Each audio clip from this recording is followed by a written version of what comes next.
Alhamdulillahi Rabbil Alamin, wa salatu wa salam ala Sayyidina Muhammad wa ala alihi wa sahbihi wa man tabi'ahum bi ihsani ila yawmiddin. Assalamu alaikum wa rahmatullahi wa barakatuh.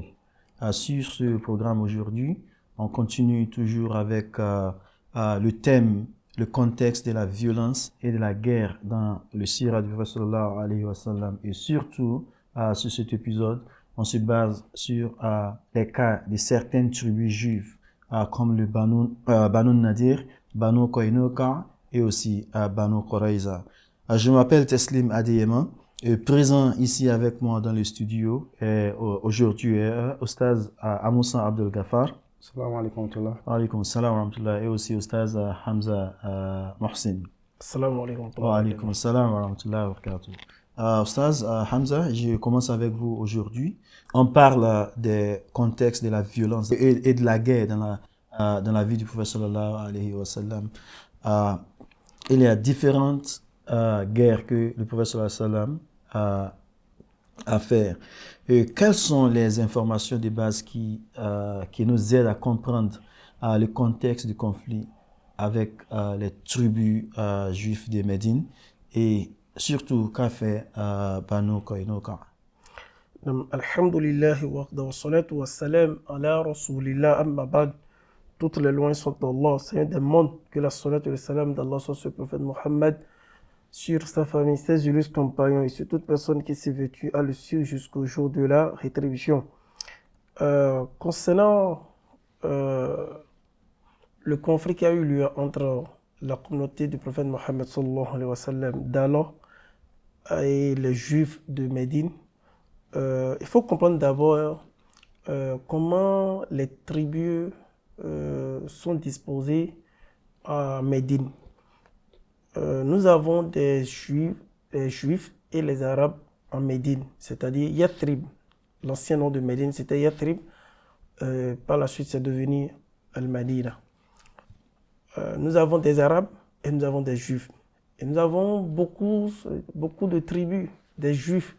Mais il y a 3 tribus qui sont véritablement reconnues. Nous avons la tribu de Nadir, la tribu de Qaynuqa, nous avons la tribu de Qurayza. Voici les tribus qui sont tellement connues parmi tant d'autres. Nous avons jusqu'à une vingtaine de tribus.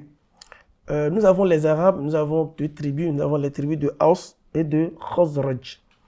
Les Aus et Khazraj, eux, ils ont embrassé l'islam déjà lors de leur passage à la Mecque. Ce sont eux-mêmes qui ont promis au prophète Mohammed sallallahu alayhi wa sallam de dire si tu viens à Médine, on va t'accueillir. Donc, entre même les Aus et les Khazraj, il y a eu toujours de différents. Le prophète Mohammed sallallahu alayhi wa sallam, une fois qu'ils sont venus à Mecque, il a signé 2 pactes avec eux et le courant passait déjà entre les Aus et les Khazraj. Sinon avant, ça ne manquait pas de différents, des petits conflits entre eux. Et entre Aus et Khazraj, avec leur embrassement à l'islam, alhamdulillah, eux ont fini avec le conflit. Arrive le prophète Mohammed sallallahu alayhi wa sallam, une fois à Médine, il a vu que entre les juifs et les arabes, le courant ne passait pas. Donc il a écrit un traité qu'on appelle Sahifatul Madina, c'est-à-dire la charte de Médine. Et la charte de Médine, il a écrit, il a rédigé, il a soumis ça à chacune de ces tribus. Ils ont analysé et ils ont signé qu'ils sont d'accord.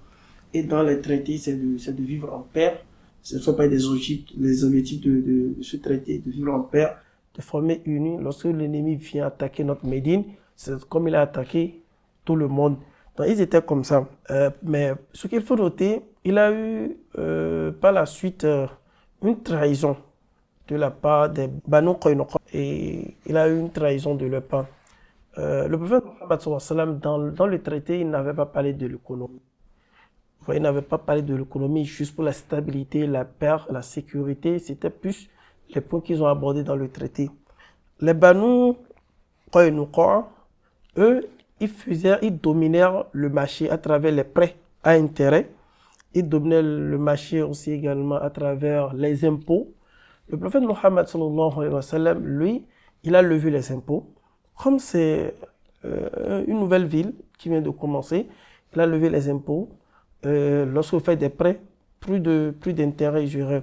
C'est ça qui a causé le conflit entre la communauté de Mohammed sallallahu alayhi wa sallam d'alors et les Banu Qaynuqa. Les Banu Qaynuqa ne sont pas d'accord pour dire mais comment il va faire cela? Donc c'était un petit problème, c'était un point sur lequel ils ne s'entendaient pas. Les Quraysh, eux, ils ont décidé, comme il avait eu de conflits, comment dit-on, de Badr, le conflit de Badr, c'est la bataille de Badr, où le prophète Mohammed sallallahu alayhi wa sallam a eu la victoire, avec leur participation aussi également, parce qu'il fait partie de Médine, c'était la chatte qui était en cours en ce moment. Ils ont commencé par dire, c'est pas ce que tu as fait avec les Arabes là. Nous, si jamais tu nous attaques, nous sommes une équipe entière, nous sommes une tribu toute entière. Donc, tu as bataillé avec ceux qui ne sont pas expérimentés. Nous sommes expérimentés. Et ça a commencé comme ça. Et finalement, ils ont provoqué le prophète Mohammed sallallahu alayhi wa sallam et ils ont commencé par violer les traités qui étaient la charte de Médine. Ils ont violé, qu'on appelle cette charte-là. Et c'est là le prophète Mohammed sallallahu alayhi wa sallam, il a ordonné à Banu Qaynuqa de quitter Médine parce que ça causait un conflit entre la communauté d'Allah et les Banu Qaynuqa. Et c'est de là, eux-mêmes ils ont jugé bon de quitter. Il a une leçon qu'il faut tirer dedans. Quelle leçon? C'est cette leçon pour dire, mais lorsque Banu Qaynuqa, ils faisaient ça, les autres tribus, comme la tribu de Qurayza, Nadir et d'autres tribus, ils ont vu que véritablement, le Banu Qaynuqa n'était pas sur la bonne voie. S'il allait intercéder, il allait même les soutenir pour dire non, ce que vous avez fait, ce n'est pas bon. Ils ont raison, mais ils ont vu que non, ce qu'ils faisaient, ils ont transgressé, ils ont dépassé les limites. Et c'est de la prophète Mohammed sallallahu alayhi wa sallam, il a demandé de quitter, comment dit-on, Médine. Merci beaucoup. Et, je viens à vous, Oustaz. On a assez à dire sur différentes tribus aujourd'hui encore. L'Oustaz vient de parler de Banu Qaynuqa, qui faisait partie des tribus juifs qui étaient à Médine. Il y a aussi d'autres tribus comme le Banu Nadir. Le Banu Nadir a été expulsé de Médine. Est-ce que vous pouvez nous en donner? Qu'est-ce que s'est vraiment passé? Alhamdulillahi Rabbil Alamin. Toute gloire, toute louange est à Allah subhanahu wa ta'ala. Nous le remercions pour sa bienveillance, sa bonté, sa grâce sur nous. Et on prie qu'Allah subhanahu wa ta'ala, que la paix et la bénédiction d'Allah subhanahu wa ta'ala soit sur le prophète Muhammad sallallahu alayhi wa sallam. Allahumma amin. Parmi les tribus qui vivaient à Médine avant l'arrivée du prophète Mohammed, l'une de ces tribus était Banu Nadir. Et cette tribu a été expulsée de Médine à cause de ce qu'ils ont fait. Ka'b bin Ashraf était un chef juif de Nadir. Il est devenu une personne qui critiquait le prophète Mohammed d'une manière très vulgaire, lançant des mots injurieux, les mots honteux vis-à-vis du prophète Mohammed. Des tests négatifs à propos du prophète Mohammed. Et même, il utilisait aussi des poèmes. Et dans ces poèmes, c'est juste pour salir l'image du prophète Mohammed.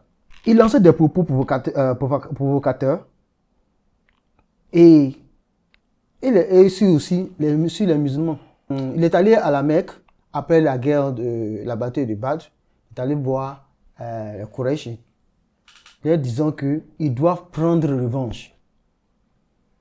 Ils doivent prendre revanche sur le prophète Mohammed et les musulmans entièrement. Le prophète Mohammed n'a pas blâmé tous les clans des Banu Nadir pour le crime de Ka'b bin Ashraf.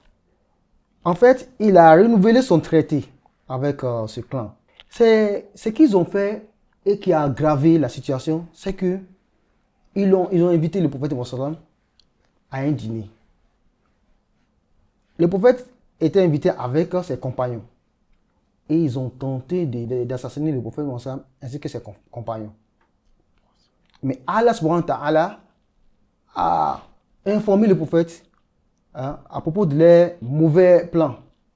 Cela se voit dans le Coran chapitre 5, des versets 13 à 12 à 13. Où Allah subhanahu wa ta'ala disait, je vais lire, d'abord verset 12, Allah dit, et Allah certes prit l'engagement des enfants d'Israël. Nous nommâmes 12 chefs d'entre eux, et Allah dit, je suis avec vous, pourvu que vous accomplissiez la salat, croyez en mes messagers, les aidiez et faisiez à Allah un bon prêt. Alors certes, j'effacerai vos méfaits et vous ferai entrer au jardin sous lesquels coulent les ruisseaux, et quiconque parmi vous après cela me croit s'égare du droit chemin. C'est ainsi le verset 12. Rapidement, allons sur le verset 13, vous allez voir. Et puis à cause de leur violation de l'engagement, nous les avons maudits et endurci leur cœur.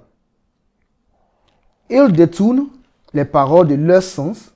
Pourquoi? Qu'est-ce qu'ils ont fait? Pourquoi Allah les a punis? C'est parce qu'ils détournent quoi? Les paroles de leur sens. Allah dit, ils détournent les paroles de leur sens et oublient une partie de ce qui leur a été rappelé. Tu ne cesseras de découvrir leur trahison, sauf d'un petit nombre d'entre eux. Pardonne-leur donc et oublie leurs fautes, car Allah aime certes les bienfaisants. Vous voyez, Allah a donc informé le prophète Mohammed sallallahu alayhi wa sallam de leur mauvais plan à son sujet. Voulant l'empoisonner, tout l'engagement qui a été pris entre le prophète Mohammed sallallahu alayhi wa sallam et ces tribus-là, ils ont trahi le prophète Mohammed sallallahu alayhi wa sallam. Jusqu'à ce que l'un d'eux, c'est leur chef, Ka'b, est allé jusqu'à la Mecque, inviter les ennemis à attaquer le prophète Mohammed et les musulmans. Vous voyez, c'est à cause de leur complot, à cause de ce qu'ils ont fait comme mal au prophète Mohammed et aux musulmans qu'ils ont été expulsés de la ville de Médine. Vous voyez, tant qu'ils ne vont pas contre ce qui a été décidé lors des traités, il n'y aura pas une punition à leur égard. Vous voyez, ce qu'ils ont fait, c'est trop. Et c'est en cela, tout homme, Allah a dit aux musulmans de respecter les décisions prises. Si les musulmans respectent les décisions, et aussi à leur côté doivent respecter les décisions prises. Et qu'Allah nous guide. Merci beaucoup. Donc, deux tribus. La première, Banu Qaynuqa, ont été chassés de Médine à cause des trahisons du prophète sallallahu alayhi wa sallam. Banu Nadir ont été aussi punis par le prophète sallallahu alayhi wa sallam parce qu'ils ont essayé de collaborer avec les ennemis du prophète sallallahu alayhi wa sallam pour assassiner le prophète sallallahu alayhi wa sallam, bien que eux, ils étaient en accord avec le prophète sallallahu alayhi wa sallam. Oustaz Mohsin, on a une troisième tribu qui était à Médine, l'une des grandes tribus juives à Médine, c'était Banu Qurayza. Et Banu Qurayza a été puni aussi. Pourquoi est-ce que le prophète sallallahu alayhi wa sallam a puni Banu Qurayza? Banu Qurayza a été puni sévèrement puisque les deux présidents de tribus, il faut que nous nous rappelons ceci. La tribu de Qaynuqa a été punie suite à leur analyse économique, selon eux, que le prophète Mohammed sallallahu alayhi wa sallam allait agir, le faire, de ne plus prendre les intérêts usuraires sur les prêts et aussi de supprimer l'impôt. Suite à ça, ils ont tué un musulman au marché. Ils ont commencé par rester hostiles au prophète Mohammed sallallahu alayhi wa sallam. Et c'est de là, on les a donné quelques jours de quitter Médine et ils sont partis s'installer à la frontière de la Syrie. Si nous regardons aussi également Banu Nadir, eux-mêmes voulaient tuer le prophète Mohammed sallallahu alayhi wa sallam. Ils voulaient tuer le prophète Mohammed sallallahu alayhi wa sallam. Ils l'ont fait 2 fois, ça n'a pas marché. Avec d'autres aussi, comme le Ustad Abdel Ghaffar, il a dit, il voulait l'empoisonner.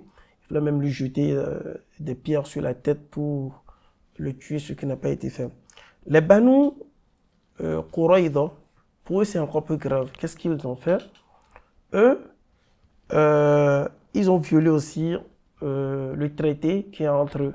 Le prophète Mohammed sallallahu alayhi wa sallam, malgré leur trahison, malgré leur manière d'être hostile aux musulmans et à la communauté, le prophète Mohammed sallallahu alayhi wa sallam, il est toujours avec eux, il actualise toujours les traités avec eux pour pouvoir rester ensemble.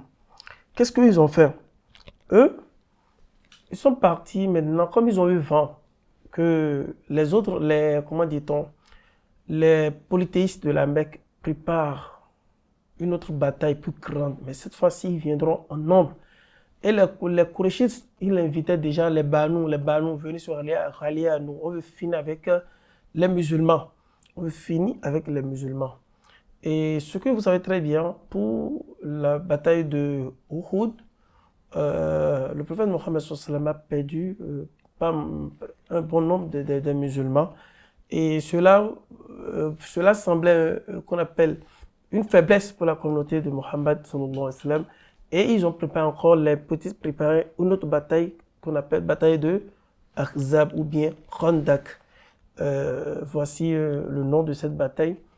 Et ils ont commencé par inviter les tribus. Et là, les tribus de Quraïda, ils ont répondu. Alors qu'ils sont à Médine, ils ont répondu aux politiques pour dire, nous allons nous rallier à vous.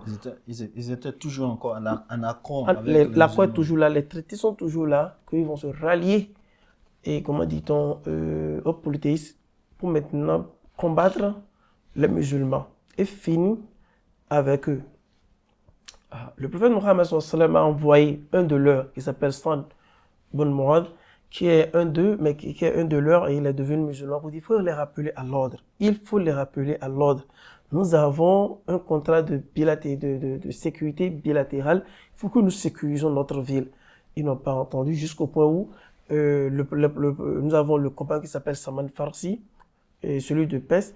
Qu'est-ce qu'il a fait? Lui, il a donné une stratégie des Perses qui constitue à creuser des fossés autour de Médine pour pouvoir anéantir les ennemis, pour ne pas vite pénétrer la ville de Médine. Ils ont fait ça. Même malgré les politistes sont en train de réfléchir par où nous allons entrer à Médine. Les Banu Quraïda, ils ont dit vous allez entrer par notre sud. C'est-à-dire ils étaient à une position qui est vers sud. Ils vont entrer par là pour pouvoir attaquer les musulmans. Alhamdulillah. Nous avons aussi un autre compagnon qui fait partie des tribus de Ghatfan. Les tribus de Ghatfan qui sont toujours aussi à Médine. Lui, il a embrassé l'islam de façon secrète. Et lui, il les a empêchés. Il a empêché la politique à rentrer par le sud pour entrer dans Médine. Et alhamdulillah, le prophète Mohammed sallallahu alayhi wa sallam, il a imploré Allah. Il n'a pas eu une bataille de façon physique, mais Allah, avec le vent, et le vent avec le cri du tonnerre, tout et tout, là où les politiques, ils ont pris leur camp, ils ont formé qu'on appelle leur camp pour se préparer afin de lutter contre les musulmans. Le vent a déraciné leur tente, tout et tout. Donc, à un moment donné, ils ne se retrouvaient même pas. Il faut qu'ils se sauvent d'abord pour se retrouver avant de lutter contre les musulmans. Et c'est de là, qu'est-ce qu'ils ont fait? Ils sont obligés de retourner chez eux. Donc, il n'y a plus de bataille. Ils avaient même peur des musulmans, malgré qu'ils étaient très nombreux. Ils ont invité beaucoup de tribus pour pouvoir dire, cette fois-ci, nous allons finir avec les musulmans une fois de bon. Voilà maintenant que la communauté de Mohammed sallallahu alayhi wa sallam a eu encore une victoire. Et les Banu Quraïda, ils sont à la Mecque. Les traités sont là. C'est de là, et le prophète Mohammed sallallahu alayhi wa sallam a dit, cette fois-ci, je ne veux pas trancher. Vous allez trancher, vous les Juifs, suivant ce que vous avez chez vous. Suivant ce que vous avez chez vous. C'est de là, nous avons ce compagnon qui s'appelle Sa'd. Et qu'est-ce qu'il a fait? Lui, il a dit, bon, on va les appliquer ce que nous avons dans notre livre. Et qu'est-ce qui était dedans? Je cite ce qui est dedans. On dit, mais si la ville ne fait pas la paix avec vous, mais fait la guerre contre vous, alors vous les siégerez. Et quand le Seigneur, votre Dieu, le donne dans votre main, vous mettez tous les mâles, c'est-à-dire tous les hommes à l'épée, autrement dit, les tuer. Mais les femmes et les petits, le bétail et tout le reste dans la ville, tous sont butins. Pour ne pas citer tout le verset, c'est un verset biblique qui se trouve dans Deutéronome, Deutéronome 20, de 12 à 14. Donc, Sa'd ibn Mu'adh lui a dit, on va aller appliquer cette règle-là. Ils maîtrisent bien cette règle-là. Parce qu'ils ont violé le traité. Donc, pour ne pas dire, c'est le Coran qui a dit de les tuer, on va utiliser leurs propres règles. C'est de là, qu'est-ce qu'ils ont fait? Le prophète Mohammed sallallahu alayhi wa sallam a dit à un moment de trancher, ils ont ramené ceux-là qui sont véritablement les précurseurs, ceux-là qui sont à la tête de Banu Qurayza, qui ont pris cette décision de se rallier aux ennemis afin d'anéantir les musulmans à jamais. Ceux-là, on les a tués et les enfants, les femmes, on les a maintenus comme des esclaves, mais par la suite, ils sont devenus des musulmans parce qu'on n'a jamais vu dans les textes qu'ils sont devenus des esclaves, on les a maltraités. Non, eux tous, ils ont embrassé ça parce qu'ils ont vu la beauté de l'islam, ils ont vu comment les musulmans se comportaient. Donc voici la punition de Banu Qurayza. Ils ont trahi le traité, ils sont dans la même ville que le prophète Mohammed sallallahu alayhi wa sallam, et dans le traité, c'est de protéger cette ville, mais ils ont pris pas derrière pour aller signer d'autres traités avec d'autres personnes afin d'anéantir les musulmans. Et comme ça, forcé, le prophète Mohammed sallallahu alayhi wa sallam les a appliqué leur propre loi. C'est même pas la loi du Coran pour dire on les a appliqué une loi, un verset du Coran. C'est leur propre loi que j'ai cité. On les a appliqué ça. Et voilà ce qu'eux, ils ont fait. Donc, de façon résumée, on a vu que toutes les tribus, et là, d'autres sur le plan économique, ils ont combattu le prophète Mohammed sallallahu alayhi wa sallam. Et là, d'autres juste, ils veulent la mort du prophète Mohammed sallallahu alayhi wa sallam. D'autres, ils ont fait quoi? Également, même, ils ont trahi le prophète Mohammed sallallahu alayhi wa sallam sur le plan de la sécurité de la vie de Médine. Et comme le Stade aussi l'a cité, Allah a dit, وَلَا تَزَالُوا تَطَّلِعُ عَلَى خَائِنَةٍ مِّنْهُمْ. C'est-à-dire, le prophète Mohammed sallallahu alayhi wa sallam, tu ne cesseras jamais de découvrir leur trahison. Il a peu d'entre eux seulement qui ne vont pas te trahir. C'était l'histoire de ces trois tribus, les tribus de Banu Qaynuqa, Banu Nadir et Banu Qurayza. Ah, merci beaucoup. Donc, ils ont été punis par eux-mêmes, par le décret de les livres. Et la punition a été exécutée par l'un d'eux, pas par les musulmans. C'est seulement les musulmans ont dit, qu'est-ce que vous voulez qu'on vous fasse? Et on va vous traiter selon votre livre. Et ils ont été exécutés par l'un d'eux. Donc, la question qui suit celle-ci, c'est que il y a des gens qui disent que environ 900 personnes ont été exécutées. Est-ce que vraiment c'était 900 personnes qui ont été exécutées? Qu'est-ce que vous pouvez nous dire sur cela? Oh, Allah Akbar Kabir.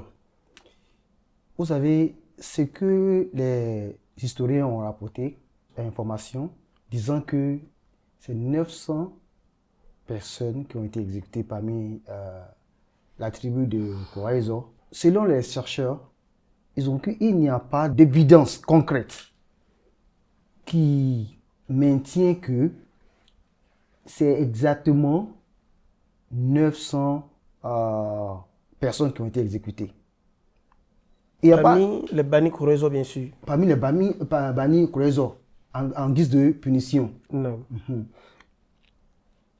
Selon les rapports, ils stipulent que l'exactitude historique de certains des détails du récit qu'on vient de concernant Banu Qurayza ne provient pas d'une source concrète. Il y a l'absence des preuves corroborantes pour testifier, pour confirmer qu'il y a exactement 900 personnes. Bon, ils disent qu'il y a certains qui disent que ce n'est pas 900, mais c'est plutôt 20 personnes qui ont été exécutées.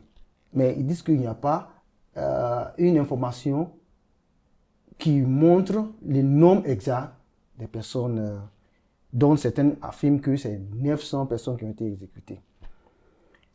Et aussi, ils disent que l'absence de données historiques suffisantes sur le nombre exact de combattants parmi les Banu Qurayza qui ont été tués en a laissé une grande partie à des simples spéculations avec des chiffres allant d'un peu plus de 20 hommes à 900 hommes. Et selon leurs recherches, ils ont confirmé que donc, ce sont que des vains mots, des spéculations non fondées, que certains disent que c'est 900. Parce qu'ils n'ont pas quelque chose pour confirmer que c'est exactement ce nombre-là.